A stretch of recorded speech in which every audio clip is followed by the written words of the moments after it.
लाओ से अगला सूत्र कहते हैं, प्रतिक्रमण ताओ का कर्म है और भद्रता ताओ का व्यवहार है। संसार की वस्तुएं अस्तित्व से पैदा होती हैं और अस्तित्व अनस्तित्व से आता है। जब सर्वश्रेष्ठ प्रकार के लोग ताओ को सुनते हैं तब वे उसके अनुसार जीने की अथक चेष्टा करते हैं। जब मध्यम प्रकार के लोग ताओ को सुनते हैं तब वे उसे जानते से भी लगते हैं और नहीं जानते से भी। और जब निकृष्ट प्रकार के लोग ताओ को सुनते हैं तब वे अट्टहास कर उठते हैं, मानो इस पर यदि हंसा न जाए तो ये ताओ नहीं है। इसलिए ये प्रसिद्ध कहावत है, जो ताओ को समझता है उसकी बुद्धि मंद मालूम पड़ती है। जो ताओ में खूब गतिवान है वह बार बार पिछड़ता मालूम पड़ता है, और जो समतल ताओ पर चलता है वह ऊपर नीचे होता दिखता है। चलिए अब इस सूत्र को गहराई से समझते हैं। प्रतिक्रमण ताओ का कर्म है, जहां से हम चले थे वहीं लौट जाना, यही जीवन की मंजिल है। वही मूल, वही आरंभिक क्षण। अगर वही अंतिम बन जाए तो जीवन पूर्ण हो जाता है। प्रतिक्रमण यानी लौटना, अपने मूल की ओर, अपने बीज की ओर। विचार धीरे धीरे छूटने लगते हैं, तनाव और संताप विलीन हो जाते हैं, क्योंकि जहां मूल है वहां कोई हलचल नहीं, कोई बेचैनी नहीं, वहां बस मौन है। अगर तुम पीछे लौटो अपने बचपन की ओर तो 3 वर्ष की उम्र से पहले नहीं पहुंच पाओगे। पर ऐसा क्यों? क्योंकि यादें वहीं से बननी शुरू होती है, जब बेचैनी जीवन में प्रवेश करती है। जब कुछ घटता है तब स्मृति बनती है। स्मृति एक आघात है, घाव जितना गहरा याद उतनी लंबी। इसलिए हम बहुत कुछ भूल जाते हैं, लेकिन कुछ बातें जीवन भर नहीं भूलते। 3 साल के पहले लौटना मुश्किल है, क्योंकि तब जीवन में कुछ भी घट नहीं रहा था। मन इतना शांत था जैसे कोई धारा है ही नहीं। और वहीं लौट जाना प्रतिक्रमण है, जहां मन बच्चे की तरह शांत हो जाए, निर्दोष हो जाए, जहां ना अतीत हो ना भविष्य, बस ये क्षण हो। जैसे कोई बच्चा तितली के पीछे दौड़ रहा हो, उस क्षण बस तितली है और वह फूल को सूंघ रहा हो, बस फूल है और उसकी सुगंध। यही ध्यान है। सारा ध्यान इसी मूल की खोज है। और जब ध्यान गहरा होता है तो हम उस गर्भ की ओर लौटने लगते हैं, जहां कोई विचार नहीं, कोई जिम्मेदारी नहीं। बच्चा मां के गर्भ में है, कल्प वृक्ष के नीचे, जहां कुछ भी करने की जरूरत नहीं। श्वास मां ले रही है, भोजन मां दे रही है, धड़कन मां की है, पर जीवन उसका है। यह परम सुख है। यह गर्भ की अवस्था है जिसे हमने मोक्ष कहा है। फिर से उसे पा लेना, यही महासुख है। और जब ध्यान इतना गहरा हो जाए कि अस्तित्व ही मां का गर्भ बन जाए, तब हम समाधि में होते हैं। बोधि वृक्ष के नीचे बैठे महात्मा बुद्ध उसी गर्भस्थ शिशु की तरह हैं, शांत, सरल और पूर्ण। कहीं कोई संघर्ष नहीं, कोई द्वंद्व नहीं। वह अपने घर लौट आए हैं। यह अस्तित्व अब शत्रु नहीं रहा, यह मां बन गया है। यही धर्म है, अस्तित्व को गर्भ बना लेना। चारों ओर सहारा है, आकाश, पृथ्वी, चांद, सितारे। जब तक हम लड़ते हैं तब भी वे सहारा देते हैं, लेकिन जिस दिन हम लड़ना छोड़ दें तो ये सहारा प्रेम में बदल जाता है। इसीलिए मंदिर के सबसे भीतर वाले कक्ष को गर्भगृह कहा गया है। वह गर्भ ही तो है जहां सब कुछ शांत है, पवित्र है, निष्कलंक है। वेस्ट का मनोविज्ञान भी, चाहे आलोचना के रूप में ही सही, अब स्वीकार करने लगा है कि मोक्ष की खोज वास्तव में गर्भ की खोज है। लेकिन उन्हें लगता है यह विकास में बाधा है। मगर जैसे जैसे पुरानी सीधी रेखाएं टूटेंगी, उन्हें भी समझ में आना शुरू होगा, गर्भ ही अंतिम विश्राम है। जो व्यक्ति इस अवस्था तक नहीं पहुंच पाता वह अधूरा मरता है और अधूरे को फिर लौटना पड़ता है।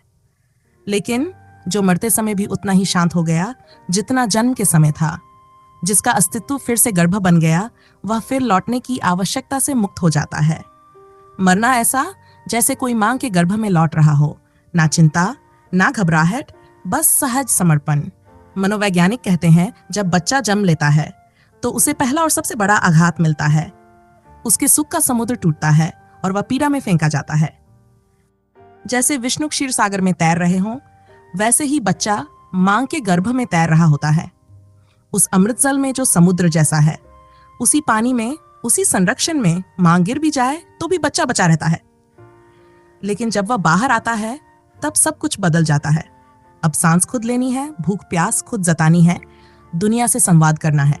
अब वह अपने सुरक्षित संसार से अपने असुरक्षित अहंकार में प्रवेश कर गया।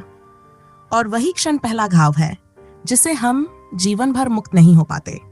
और इसी घाव से मुक्ति ध्यान का अंतिम बिंदु है, जहां हम फिर से लौटते हैं उसी मौन, उसी सुरक्षा में, जहां कुछ भी करना नहीं होता, बस होना होता है। इसलिए हर आदमी रोता हुआ पैदा होता है। यह आश्चर्यजनक नहीं है, लेकिन हर आदमी रोता हुआ मरता है। यह बहुत आश्चर्यजनक है, क्योंकि अगर जन्म इतना दुखद है तो मृत्यु इससे विपरीत होनी चाहिए। वेस्ट का मनोविज्ञान इसको ट्रॉमा कहता है, ये एक बात हुई, लेकिन अभी पश्चिम का मनोविज्ञान इसका दूसरा पहलू नहीं खोज पाया। हम उसको समाधि कहते हैं, हम उसको आनंद कहते हैं। जो मृत्यु के पहले जैसा जन्म के पहले अलग होने में पीड़ा हुई थी, तो मृत्यु में फिर एक हो रही है चेतना, तो उतना ही आनंद होना चाहिए। अगर उतना आनंद वहां नहीं हो रहा तो आप अधूरे मर गए। आपने जन्म तो लिया, लेकिन मृत्यु का रस ना ले पाए।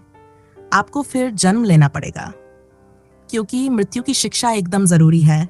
माँ के पेट से बाहर आना और फिर गर्भ में प्रकृति के प्रवेश करना। आखिर मृत्यु क्या है? अस्तित्व में वापस डूब जाना, एक परम विश्राम ही है, जहां मुझे श्वास ना लेनी होगी, जहां अस्तित्व श्वास लेगा। हवाएं तो ना रुक जाएंगी, हवाएं बहती रहेंगी। जीवन तो धड़कता रहेगा मेरी धड़कन के साथ। जीवन की धड़कन ना मिट जाएगी। इतना ही होगा कि मेरी जो अलग धड़कन थी वह उस महाधड़कन में लीन हो जाएगी। सब ऐसा ही होगा। जीवन का महाउपक्रम चलता रहेगा, ये महाउत्सव चलता रहेगा, जीवन नाचता रहेगा, लेकिन मेरे पांव अलग से ना नाच सकेंगे। मेरे पांव लीन हो जाएंगे उस महानृत्य में जो विराट का है। आपने देखा, एक मूर्ति है भगवान शंकर की, कई हाथ है और नाचते हुए। आपको ख्याल नहीं होगा कि क्यों हम ऐसा बनाते हैं। और जब पहली दफा कोई हमारी कला से परिचित होता है तो उसको लगता है ये कुछ अजीब सा मामला है, एकदम बेतुका है। कहीं ऐसे 1000 हाथ होते हैं। ये प्रतीक इस बात का है कि सभी हाथ इस महानृत्य में लीन होते जाते हैं, सभी हाथ उसी के हैं। इसलिए हमने अनंत हाथों वाले शिव को नृत्य करते दिखाया है। सभी हाथ उनके हैं। वह नृत्य चलता रहता है, शिव का नृत्य चलता रहता है। हमारा नृत्य डूबता जाता है, उसमें लीन होता जाता है। जो मृत्यु की कला जानता है, लीन होने की कला जानता है, वह जीवन का पूरा अर्थ, जीवन का पूरा स्वाद, जीवन की पूरी शिक्षा ले चुका है। अब जीवन में लौटने की उसे जरूरत ना रही। अब फिर से बूंद बनने की जरूरत ना रही। अब वह सागर के साथ एक हो सकता है। जन्म के समय जिस तरह का झटका लगता है, मृत्यु के समय उसी तरह के आनंद का नृत्य भी होता है, लेकिन वह किसी बुद्ध को, किसी कृष्ण को मिलता है और हम चूक जाते हैं। हम जन्म के दुख से मुक्त ही नहीं हो पाते और मृत्यु का आनंद ही नहीं ले पाते। रोते हुए पैदा होना स्वाभाविक है, रोते हुए मरना दुर्घटना है। हंसते हुए मरना स्वाभाविक है, हंसते हुए पैदा होना दुर्घटना होगी। कोई बच्चा पैदा होते से हंस दे तो बड़ी मुसीबत हो जाएगी, बिल्कुल समझ के बाहर हो जाएगा। बाप भी डर जाएंगे, भरोसा भी नहीं आएगा। ठीक वैसी ही दुर्घटना रोते हुए मरना है। लाओ त्से कहते हैं, प्रतिक्रमण ताओ का कर्म है और भद्रता ताओ का व्यवहार। प्रतिक्रमण यानी वापसी भीतर की ओर लौटना, ये एक अंतरतम की प्रक्रिया है। जब कोई व्यक्ति अपने मूल की ओर लौटता है तो उसका बाहरी व्यवहार सहज ही भद्र हो जाता है। उसमें करुणा होती है, प्रेम होता है, शांति और माधुर्य होता है। जैसे जैसे भीतर लीनता बढ़ती है, वैसे वैसे बाहर की कटुता समाप्त होती जाती है। लेकिन इसका उल्टा नहीं होता। आप बाहर से भद्र बनने का प्रयास कर सकते हैं। संस्कार दिखावा, सभ्यता, संस्कारों की पॉलिश, पर वह भीतर की भद्रा नहीं होगी। वह केवल एक आवरण होगा। ये सभ्यता तो हो सकती है, पर भद्रता नहीं। सभ्यता बाहर से आती है, भद्रता भीतर से फूटती है। बिहेवियरिज्म के अनुसार आदमी केवल व्यवहार है, भीतर कोई आत्मा नहीं, कोई गहराई नहीं। पर इससे बड़ी कोई भ्रांति नहीं हो सकती। व्यवहार से आप अंदाजा तो लगा सकते हैं, लेकिन आप जान नहीं सकते। जैसे नाटक में एक अभिनेता प्रेम करता है, पर वास्तव में वह प्रेम नहीं कर रहा होता। मंच पर उसके शब्द, उसकी मुद्राएं, उसकी आंखें सब प्रेम का अभिनय कर रही होती हैं, पर भीतर वह सोच रहा होता है कब यह दृश्य खत्म होगा और मैं घर जाऊं। वहीं जब वही प्रेम अपनी प्रेयसी के लिए करता है, तब वह केवल अभिनय नहीं होता, वह भीतर से बहता है। मूल अंतर भीतर और बाहर के संप्रेषण में है। हमने सभ्यता को भद्रता समझ लिया है। सभ्यता का अर्थ होता है सभा में बैठने योग्य होना, यानी आप समाज में शालीन रहें, दूसरों से शांति से पेश आएं। लेकिन यह व्यवहार बाहर से है, भीतर कुछ और भी चल सकता है। पति पत्नी अकेले में जगरते हैं, लेकिन जैसे ही कोई मेहमान आता है, दोनों के चेहरे पर मुस्कान आ जाती है। यह सभ्यता है, भद्रता नहीं। भद्रता तो तब भी बनी रहती है जब आप अकेले हों, जब आप किसी से बात नहीं कर रहे हों, तब भी, जब आपके सामने कोई वस्तु हो, तब भी। भद्रता निर्भर नहीं करती सामने कौन है। भद्रता वस्तुओं से भी होती है, अकेलेपन में भी होती है। सभ्यता सशर्त होती है, तुम सभ्य हो तो मैं भी रहूंगा। भद्रता बिन शर्त होती है, तुम जैसे भी हो मैं भद्र रहूंगा। और यही है ताओ का मार्ग, यही है मूल में लौटना, यही है भद्रता का सच्चा स्वरूप। लाओ से आगे कहते हैं, संसार की सारी वस्तुएं अस्तित्व से पैदा होती है और अस्तित्व अनस्तित्व से आता है। हर चीज की शुरुआत शून्य से होती है और हर चीज अंततः शून्य में लौट जाती है। जन्म के पहले तुम क्या थे और मृत्यु के बाद क्या हो जाओगे? दोनों बार उत्तर एक ही है, शून्य। अस्तित्व के दोनों ओर अनस्तित्व पसरा है। जीवन के दोनों छोर पर मृत्यु खड़ी है। सृष्टि के दोनों तरफ प्रलय है। एक वृक्ष को ही देख लो, जब तक बीज नहीं बोया वह था ही नहीं। एक बीज बोया गया और वह एक पुकार थी शून्य की ओर कि अब आ जाओ, और वृक्ष उगाया, फिर बड़ा, फैला, हरा हुआ, फूल दिया, फल दिया, फिर धीरे धीरे सूखने लगा और अंत में फिर उसी शून्य में खो गया जहां से आया था। जब हम इस गहराई को समझने लगते हैं तब यह भी समझ में आता है कि जिस जीवन से हम इतना मोह कर बैठे हैं वह केवल क्षणिक है। जो आज है वह कल नहीं था, जो आज है वह कल नहीं रहेगा। तो आज को लेकर हम इतने पागल क्यों हो जाते हैं? तुम्हारा आज किसी से प्रेम हो गया, सुंदर अनुभव है, लेकिन कल तक वह प्रेम था ही नहीं, शून्य था। आज वह प्रेम मौजूद है लेकिन कल वह फिर शून्य हो जाएगा। और यदि तुम इस सत्य को भूल जाओ तो कल जब वह प्रेम खोने लगेगा तब तुम टूट जाओगे। आज तुम्हारे घर में बच्चा पैदा हुआ है, कितना आनंद, कितना उत्सव। जन्म अपने भीतर मृत्यु को लेकर आता है। आज जो आया है वह कल जाएगा। उसे प्यार करो, उसका सम्मान करो, लेकिन मोह मत पालो। मोह वह बंधन है जो तुम्हें पीड़ा देगा। इसका मतलब यह नहीं है कि जीवन का आनंद मत लो। आनंद लो, पूरा लो, लेकिन यह ध्यान रखते हुए कि यह सब क्षणिक है। जो आया है वह जाएगा। जैसे फूल खिलता है और फिर मुरझा जाता है, उसके सौंदर्य को देखो पर उसे पकड़ने की कोशिश मत करो। जिस दिन यह बोध उतर आता है उस दिन एक नई दृष्टि जन्म लेती है। तब तुम जीवन को एक अभिनय की तरह देख पाते हो। तब ना मोह होता है ना पीड़ा। तब जो कुछ आता है उसे स्वीकार करते हो, जो चला जाता है उसे भी उतने ही सम्मान से विदा करते हो। उपनिषद कहते हैं, ऐसा व्यक्ति ही साक्षी बनता है जो होने में ना होने को देखे, जो जीवन में मृत्यु की छाया को पहचाने, जो प्रकट में अप्रकट की हलचल को समझे। ऐसा साक्षी मुक्त होता है, उससे कोई कर्म चिपकता नहीं, उसकी कोई नियति बनती नहीं। वह ताओ को जीता है, भद्र होकर, शांत होकर, साक्षी होकर। संसार की वस्तुएं अस्तित्व से पैदा होती हैं और अस्तित्व अनस्तित्व से आता है। लाओ से कहते हैं, जब श्रेष्ठ प्रकार के लोग इस तरह के सत्य को सुनते हैं तो वे केवल सुनते नहीं हैं, वे उसे जीने की अथक चेष्टा करते हैं। यह साधारण बात नहीं है। यह सत्य जब किसी चेतनावान के हृदय को छूता है तो वह भीतर से कांप उठता है। वह उस सत्य को केवल बौद्धिक रूप से स्वीकार नहीं करता, वह उसे जीने की यात्रा पर निकल पड़ता है। अगर कोई सत्य तुम्हें जीने की प्रेरणा ना दे तो समझ लेना वह सत्य तुम्हारे लिए अभी सत्य नहीं बना।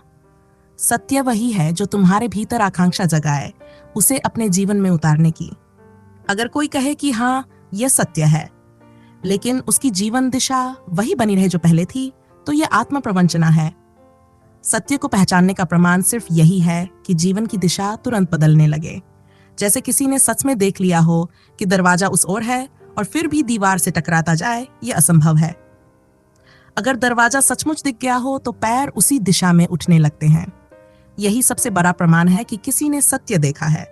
लाओ त्से कहते हैं, जब श्रेष्ठ लोग ताओ को सुनते हैं तो वे उसके अनुसार जीने की अथक चेष्टा करते हैं। हम में से बहुत से लोग प्रयास करते हैं पर 2 कदम चलकर थक जाते हैं। सोचते हैं दीवार तो पास है, उसी से निकलने की कोशिश करते हैं, लेकिन दीवार कितनी भी पास हो वह दरवाजा नहीं बन जाती, और दरवाजा चाहे जितना दूर हो, निकासी का मार्ग वही है।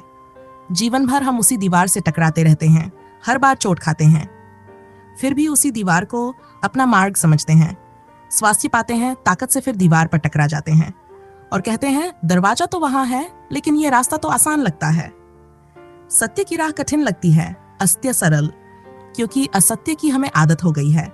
हम उसके आदी हैं, यंत्रवत उसे जीते हैं। कल क्रोध किया था, आज फिर किया और कल फिर करेंगे, क्योंकि हमें आदत है और आदत सरल लगती है, चेष्टा नहीं करनी पड़ती।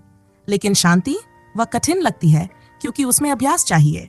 पुरानी आदत को तोड़ना पड़ता है। एक बार तुम शांति के स्वाद को चख लो तो क्रोध करना असंभव हो जाएगा। महात्मा बुद्ध से कहो थोड़ा क्रोध कर लो तो वह असहज हो जाएंगे। जैसे तुम शांति के लिए चेष्टा करते हो और कठिन लगता है, वैसे ही उनके लिए क्रोध कठिन है। पर क्यों? क्योंकि वे अमृत का स्वाद ले चुके हैं। तुम्हारे लिए अमृत पीना कठिन लगता है क्योंकि तुमने विष का स्वाद लिया है और उसी में सुख की खोज करने लगे हो। लेकिन सत्य, चाहे जितना भी दूर लगे, चेष्टा करो, चलो उसकी ओर, क्योंकि दरवाजा वहीं है, दीवार पास है, लेकिन वह तुम्हें कभी मुक्त नहीं करेगी। और यही चेष्टा, यही अथक चेष्टा वास्तव में ताओ का मार्ग है। आपके भीतर श्रेष्ठता का जन्म भी तभी होगा जब आप सत्य को जीने की चेष्टा करें। निरंतर थक कर भी ना रुकें, मिट जाएं, टूट जाएं, लेकिन वापस ना लौटें। अगर ठीक दिखाई पड़ रहा हो तो उसी का अनुसरण करें। हाँ, अगर कुछ दिखाई ही ना पड़े तब बात अलग है, लेकिन अगर स्पष्ट दिख रहा है तो चलें, चाहे जो भी मूल्य चुकाना पड़े, क्योंकि अंततः जो मिलेगा उसके सामने चुकाया गया मूल्य कुछ भी नहीं होगा। और जब वो उपलब्धि हाथ लगेगी तो आप जानेंगे कि जो छोड़ा वह तो कचरा था, भरम था, लेकिन अभी तो मुट्ठी कचरे पर बंद है। अभी यही संपत्ति लगती है, डर लगता है छोड़ने में। बुद्धिमान लोग कहेंगे हाथ की आधी रोटी दूर की पूरी रोटी से बेहतर है, लेकिन मैं कहती हूँ हाथ में आधी रोटी है ही नहीं, वह सिर्फ वहम है। इस कुछ को गौर से देखो, कुछ भी नहीं है, और इस कुछ को छोड़ना ही होगा ताकि सार की यात्रा शुरू हो सके। असत्य को हटाना ही पड़ेगा सत्य की तरफ बढ़ने के लिए। लाओ त्से आगे कहते हैं, जब मध्यम प्रकार के लोग ताओ को सुनते हैं तब वे उसे जानते से भी लगते हैं और नहीं जानते से भी। यही आपकी अवस्था है। लगता है समझा और फिर लगता है कहाँ समझा। ये मज्जी की स्थिति है जो ना इधर है ना उधर, जैसे दो घास की डेरियों के बीच में खड़ा एक गधा जो भूखा तो है पर तय नहीं कर पा रहा कि किधर जाए। दोनों डेरियां एक बराबर है, दूरी भी बराबर है। एक तरफ चुकता है तो मन कहता है उधर क्यों, और इसी उहापों में वह गधा वहीं भूखा मर जाता है। हम में से अधिकतर इसी मध्य में अटके हैं। लगता है बात तो सही है, लेकिन यही लेकिन सबसे बड़ा रोड़ा है। इस नींद को तोड़ना जरूरी है। या तो पूरी तरह से सो जाओ, परमात्मा, सत्य, धर्म सबको भूलकर दुनियादारी में डूब जाओ, तो कम से कम व्यापार तो ठीक चले। लेकिन अभी तो माला भी हाथ में है और दुकानदारी भी करनी है। ना माला सही चलती है ना दुकान।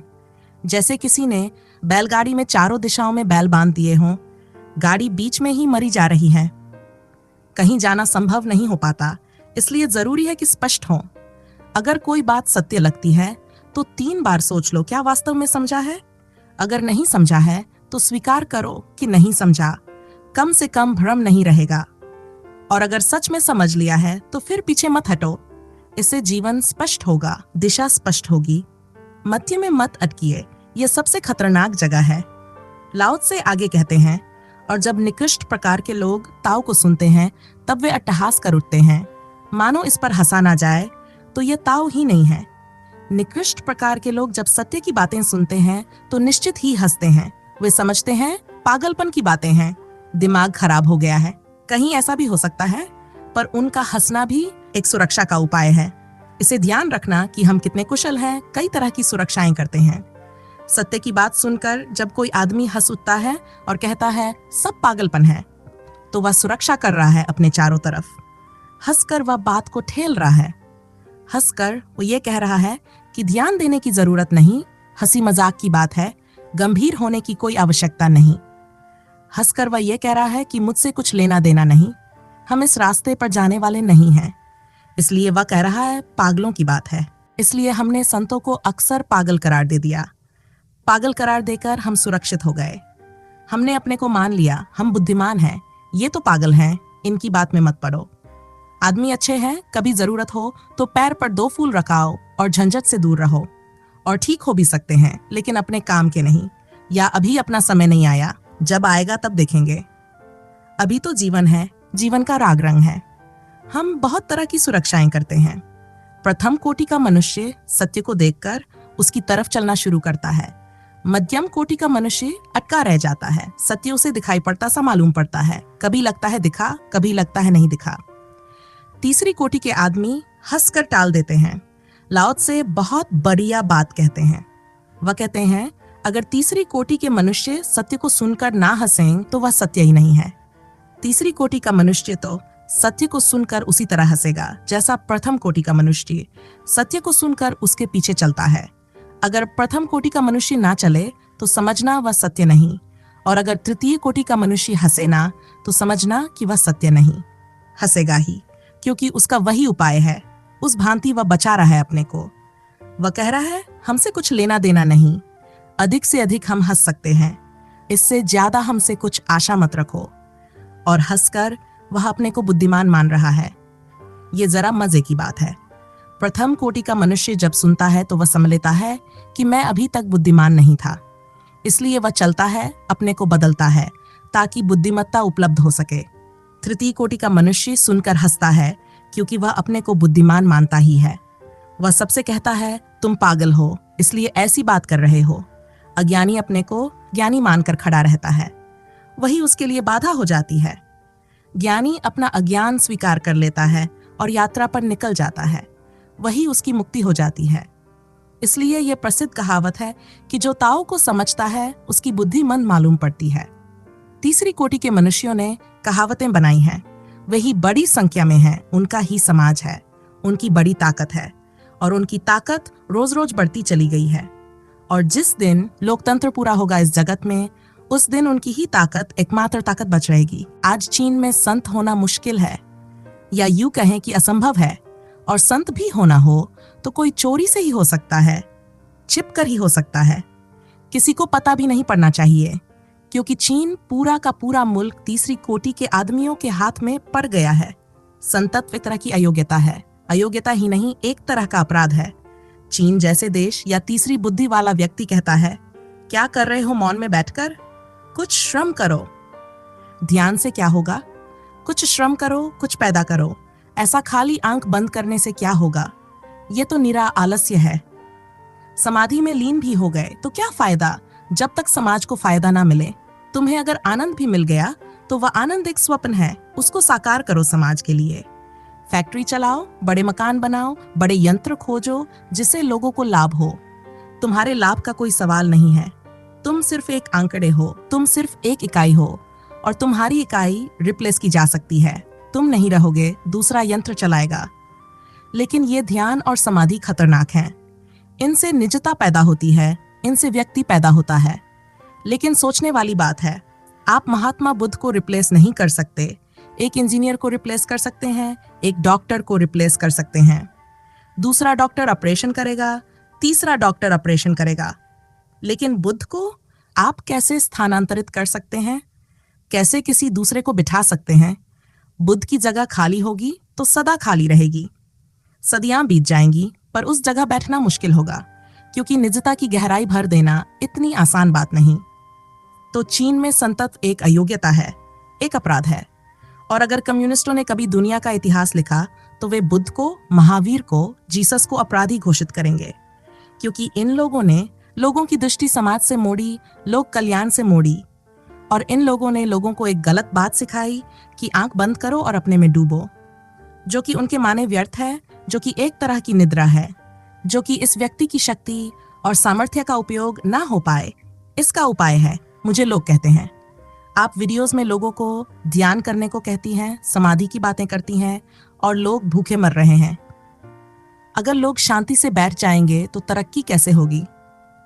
चीन कितना आगे निकल गया और हम अभी भी ध्यान पे अटके हैं। आखिर बैठने से क्या होगा, ध्यान से क्या होगा? मैं उनको कहती हूं कि अगर इनके पास ध्यान नहीं है तो वे जो भी करेंगे उससे दुष्परिणाम ही होंगे। वो देश की तरक्की कम, पतन का कारण ज्यादा बनेंगे। जो गरीब को धन मिलना चाहिए था वह उसमें बीच के मध्यस्थ हो जाएंगे। तीसरी कोटि के आदमी को मैं शूद्र कहती हूं। कोई ब्राह्मण जम से नहीं होता। महात्मा बुद्ध ने कहा है, जम से ब्राह्मण होने का क्या संबंध, ब्राह्मण बनना होता है। महात्मा बुद्ध ने कहा है, सभी शूद्र की तरह पैदा होते हैं, उनमें से कुछ ब्राह्मण बन जाते हैं, बाकी शूद्र रह जाते हैं। यह जो तीसरी कोटि का मनुष्य है उसने कहावतें प्रसिद्ध कर रखी हैं, क्योंकि वह भी अपनी सुरक्षा करता है। वह भी हंसता है, वह भी व्यंग्य करता है, वह भी ताने कसता है। उसने कहावत बना रखी है कि जो ताओ को समझता है उसकी बुद्धि मंद मालूम पड़ती है। बुद्धिमान आदमी इस तरफ नहीं जाते, इस तरफ तो वही लोग जाते हैं जिनके पास बुद्धि नहीं है। इस भांति वह अपने को बुद्धिमान समझ सकता है। कृष्ण पर किताबें लिखी जाती हैं जिनमें सिद्ध किया जाता है कि कृष्ण का चरित्र रुग्ण था। 1000 तरह की बातें लिखी जाती हैं। यह तीसरी कोटि का मनुष्य सब तरह के तर्क खोजता है कि कृष्ण गलत थे। फिर उसे पीछे जाने की कोई जरूरत नहीं रह गई। कृष्ण को गलत सिद्ध करने से हमारा छुटकारा हो जाता है। एक बोझ, एक चुनौती मिट जाती है। फिर हम अपने रास्ते पर सुगमता से चल पाते हैं। परम संतों के जीवन में कुछ ऐसी बातें मिल जाती हैं जो परम पागलों के जीवन में होती हैं। और मिल जाने का कारण है क्योंकि पागल भी समाज से बाहर गिर जाते हैं और संत भी समाज के बाहर उठ जाते हैं। यह बाहर उठ जाना समाज से दोनों का समान होता है, इसलिए उनमें बातें मिल जाती हैं। महावीर अपने बाल नोचते थे, उखाड़ देते थे, क्योंकि महावीर कहते थे किसी यंत्र का, किसी साधन का उपयोग नहीं करना। जितना स्वावलंबन हो सके उतना हितकर है। जो मैं कर सकूं वह काम दूसरे से नहीं लेना। ये उनकी परम निष्ठा थी और बड़ी मूल्यवान थी कि जो मैं कर सकूं वह दूसरे से क्यों लेना। और सभी कुछ मैं कर सकता हूं तो सभी कुछ मैं कर लूंगा, क्योंकि वही मेरी स्वतंत्रता होगी। मैं दूसरे पर निर्भर हूं तो गुलाम हो जाता हूं। तो महावीर अपने बाल अपने हाथ से जब बढ़ जाते तो खींच कर निकाल देते थे। पागलों का एक वर्ग होता है जो अपने बाल नोचता है। आपको भी जब कभी क्रोध आता है या गुस्सा तो बाल नोचने का मन होता है। तो मनोविज्ञान से सिद्ध किया जा सकता है कि महावीर में कुछ पागलपन था, इसलिए बाल नोचते थे। पागलों का एक वर्ग है जो नंगा होने में रस लेता है।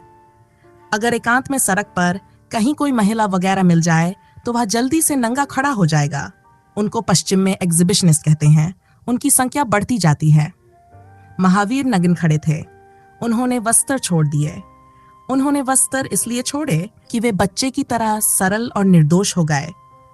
लेकिन मनोविज्ञान से सिद्ध किया जा सकता है कि उनमें जरूर कोई वृत्ति थी कि वे चाहते थे लोग उनको नंगा देखें, और इसको गलत करना बहुत मुश्किल होगा, क्योंकि महावीर तो कभी कभी एक होता है।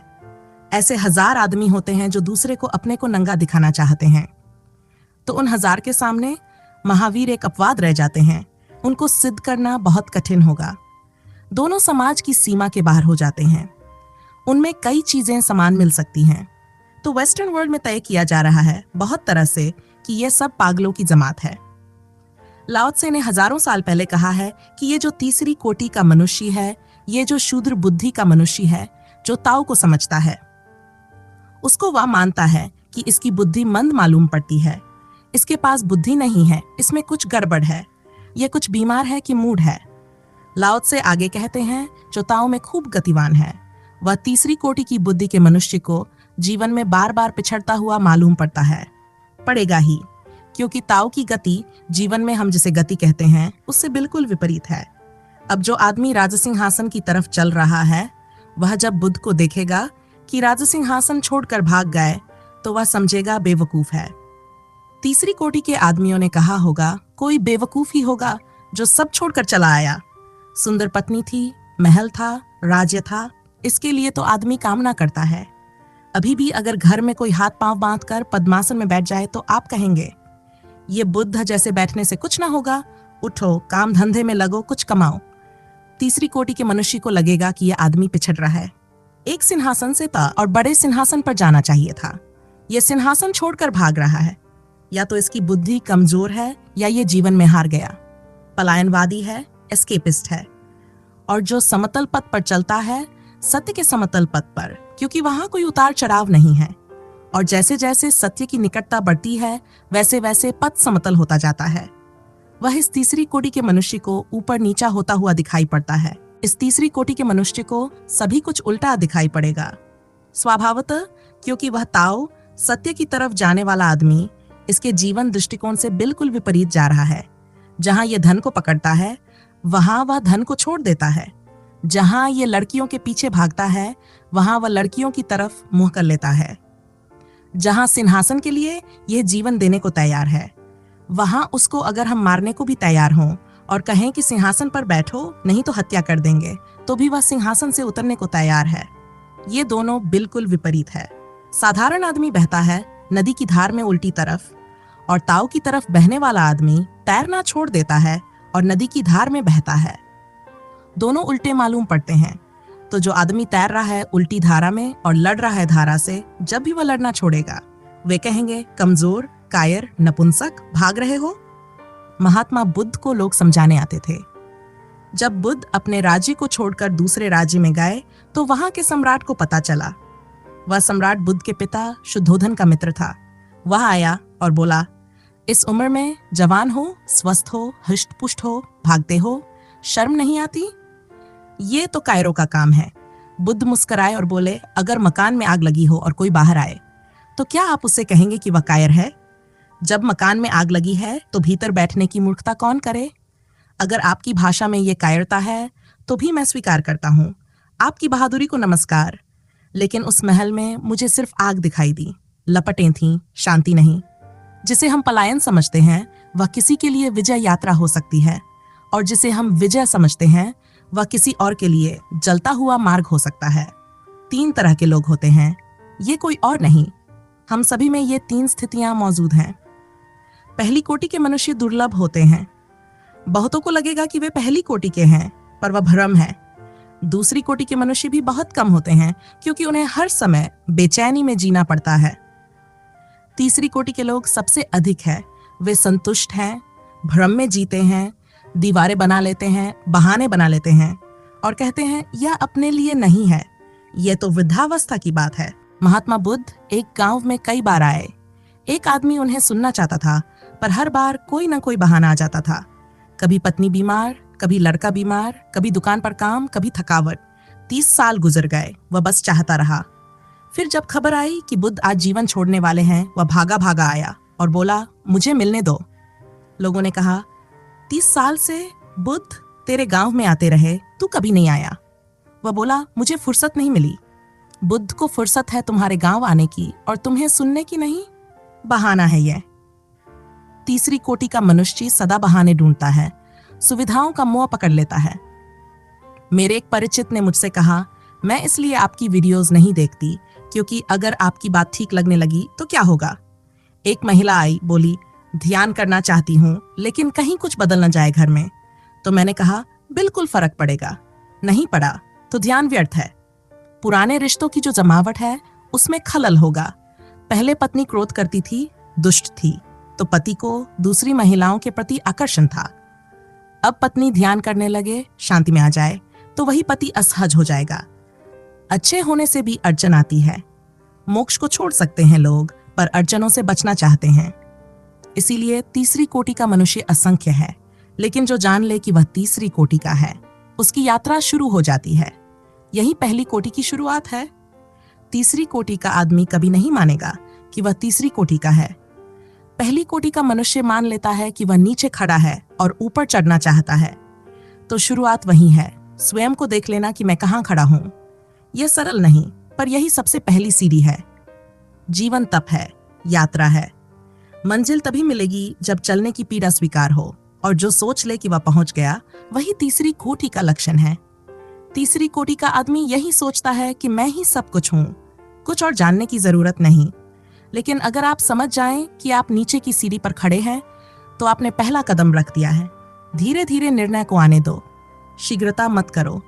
इसी से जीवन में क्रांति की संभावना जन्म लेती है। तो आज इस वीडियो को यहीं तक रखते हैं। आशा है आपको यह प्रस्तुति अच्छी लगी होगी। मिलते हैं अगली वीडियो में। धन्यवाद।